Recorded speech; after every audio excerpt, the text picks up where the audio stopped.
वालेकुम। आज हम बनाने वाले हैं रमज़ान के लिए fifth recipe, one of the most important one, जो कि है चटनीज़। यहाँ पे मैं आपको 3 तरीके की चटनी बनाना सिखाऊंगी, जो कि है इमली की चटनी, इंस्टेंट चटनी एंड ग्रीन चटनी।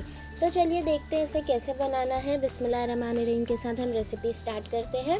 सबसे पहले मैं बना लूँगी इमली की चटनी, जिसके लिए यहाँ पर मैंने लिया है 250 ग्राम्स ऑफ इमली, जिसे मैंने भिगा के रख दिया था 2 कप हॉट वाटर में। उसका पल्प मैंने एक्सट्रैक्ट कर दिया था, यानी बीज और पल्प अलग करके आप देख सकते हैं। एक पैन में हम ऐड कर लेंगे 1 टेबलस्पून ऑयल। उसमें हम ऐड कर लेंगे 1 टीएसपी ज़ीरा, 1/4 टीएसपी हींग एंड जो इमली का पल्प हमने एक्सट्रैक्ट करके रखा था उसे। थोड़ी देर मीडियम फ्लेम पे हम इसे बॉईल कर लेंगे।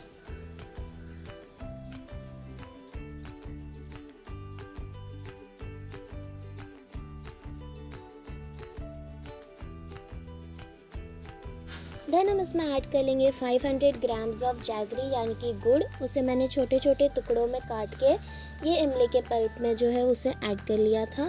थोड़ी देर फर्दर चलाने के बाद हम इसमें ऐड कर लेंगे 4 tablespoon of sugar and sugar add करने के बाद हम इसमें ऐड कर लेंगे कुछ ड्राई मसाले, जिसके लिए मैंने लिया है 1 TSP salt, 2 TSP red chilli powder Kashmiri वाला, half TSP normal red chilli powder, 1 TSP salt powder यानी कि ड्राई जिंजर पाउडर, 1 टीएसपी ज़ीरा पाउडर, 1 टीएसपी सौंफ powder and 1/4 TSP black pepper powder.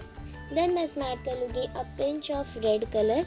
इसे अच्छी तरीके से हम चलाते हुए पका लेंगे एंड फ्लेम बंद करने के बाद मैं इसमें ऐड कर लूँगी 1 टीएसपी ब्लैक सॉल्ट एंड तैयार हो जाएगी हमारी इमली की चटनी। आप देख सकते हैं, मैं इसे स्टील के चम्मच से आपको चला के बताऊँगी। जो इसका बैक है, स्टील के चम्मच का जो बैक है वो कोट हो जाना चाहिए, इतनी थिक होने तक कि हम इसे कुक कर लेंगे। देन हम स्टार्ट करते हैं बनाना इंस्टेंट स्वीट चटनी, जो आप गोलगप्पे एंड दही वड़े वगैरह के लिए यूज़ कर सकते हैं। इसमें एवरीथिंग हमको एक साथ डंप कर देना है एंड बॉईल करने के बाद तैयार हो जाएगी इंस्टेंट स्वीट चटनी, जिसके लिए यहाँ पे मैंने लिया है 1 कप शुगर। मैंने उसमें ऐड किया है 1 + ½ कप ऑफ वाटर। देन मैं उसमें मसाला ऐड कर लूँगी, जो है 1 + ½ tablespoon red chilli powder, half TSP सौंफ powder, 1 TSP salt powder, half TSP अजवाइन, half TSP black salt, 1 + ½ TSP normal salt, 1 TSP chaat masala powder, 1 tablespoon coriander powder plus 1 tablespoon of cornflour and a pinch of red colour. इन सबको हम अच्छी तरीके से चलाते हुए पका लेंगे जब तक कि जो शुगर है वो मेल्ट नहीं हो जाए एंड जो थोड़ी सी कंसिस्टेंसी है चटनी की वो थिक नहीं हो जाए। एंड तैयार हो जाएगी हमारी इंस्टेंट स्वीट चटनी।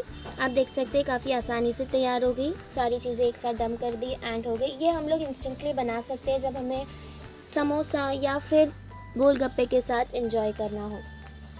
देन चलते हैं हमारी ग्रीन चटनी की तरफ, जिसके लिए यहाँ पे मैंने लिया है 1 कप कोतमीर, ½ कप पुदीना, 1 टीएसपी ज़ीरा, 8 से 10 गार्लिक के clove, 5 to 6 green chilli, 1 lemon. इन सबको हम ऐड कर लेंगे एक जार में, जिसमें मैंने ऐड किया था कुछ 7 से 8 आइस क्यूब्स। इसमें मैं पानी ऐड नहीं करूँगी, ये आइस क्यूब्स की मदद से ही हम इसे ब्लेंड कर लेंगे। Half TSP salt and half TSP black salt डालते हुए इसे ब्लेंड कर देंगे। इसे जो है आइस क्यूब डालने से जो चटनी का कलर है वो भी बहुत अच्छा ग्रीन आएगा। एंड इसी के साथ हमारी तीनों चटनियाँ हो गई तैयार। आप इसे फ्रीज़र में 1 से 2 महीने के लिए आराम से फ्रीज़ कर सकते हैं एंड फ्रिज में 1 हफ्ते तक के। तो अगर आपको ये रेसिपी अच्छी लगी तो इसे लाइक कीजिए, शेयर कीजिए, नीचे कमेंट कीजिए एंड ऐसी और रेसिपीज़ के लिए मेरे चैनल को सब्सक्राइब कीजिए। Thank you. अल्लाह हाफ़िज़।